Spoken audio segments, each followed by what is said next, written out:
مذکورا لکه چې دلته ډوپرون څوک آباد نه او نه دلته چا چې کوم دی نو څه ژوند او زندګي تېره کړې ده. د دې وجې نه زما محترم وروڼو موږ او تاسو له پکار ده چې موږ په دې وخت کې د دغې خپلو مظلومه مسلمانانو دپاره آواز اوچت کړو او په دې حقیقت باندې ځان پوه کړو چې آخر اسرائیل ولې په فلسطین باندې ظلم کوي، ولې یې مسجد اقصا قبضه کړی دی، او مونږ او تاسو په دې باندې هم ځان پوه کړو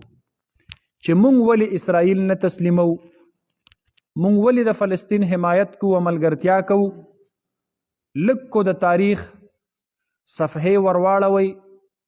جناب نبی کریم صلی الله علیه وسلم مبارک په خپل ژوندانه باندې 19 میاشتې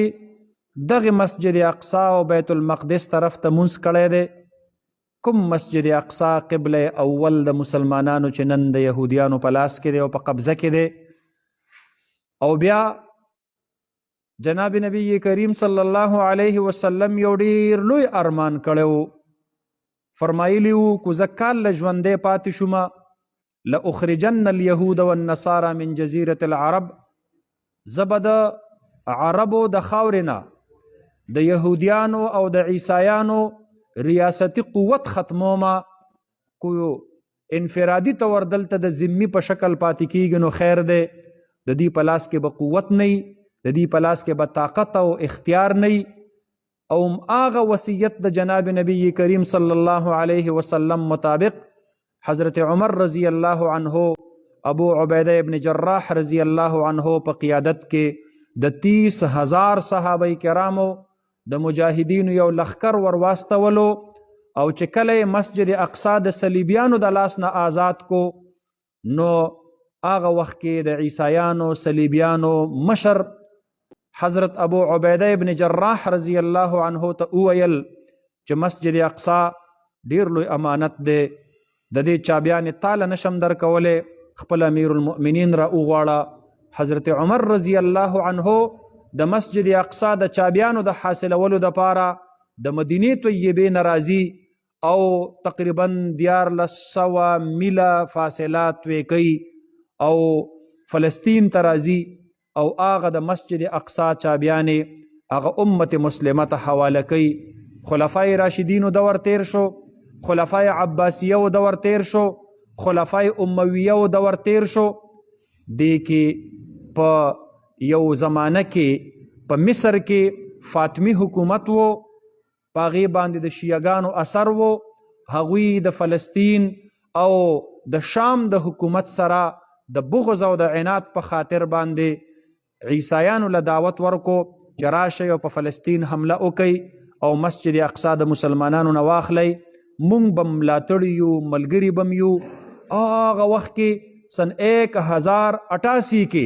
عیسوي کې عیسایانو حمله وکړله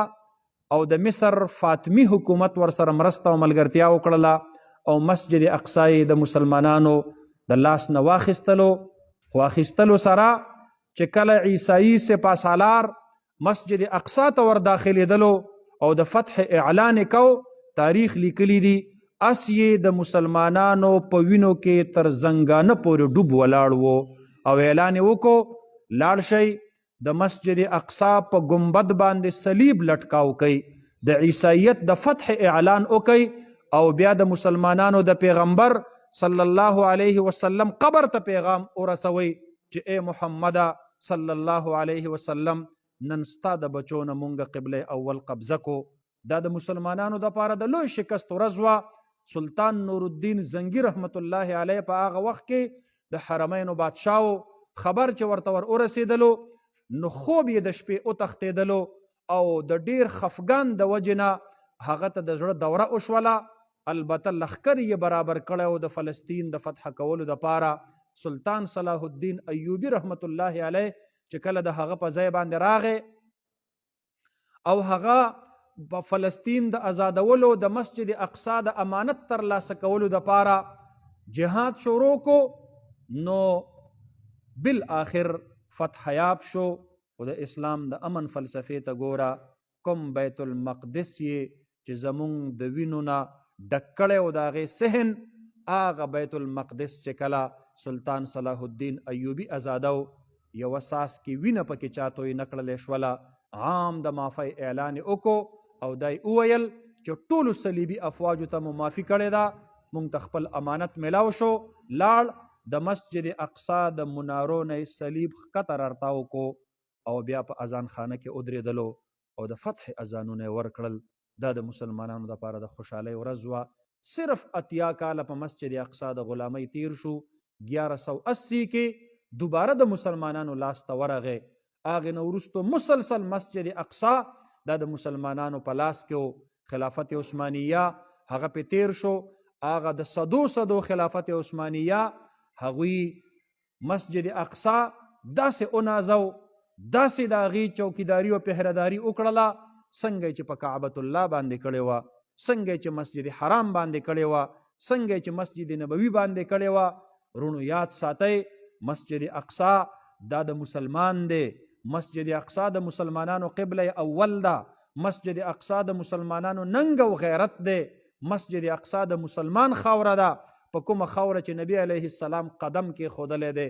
نن په هغه خاوره باندې یهودیان ګرځي را ګرځي دا د مسلمان دپاره ډېره لویه د ذلت او د رسوایۍ ورځ ده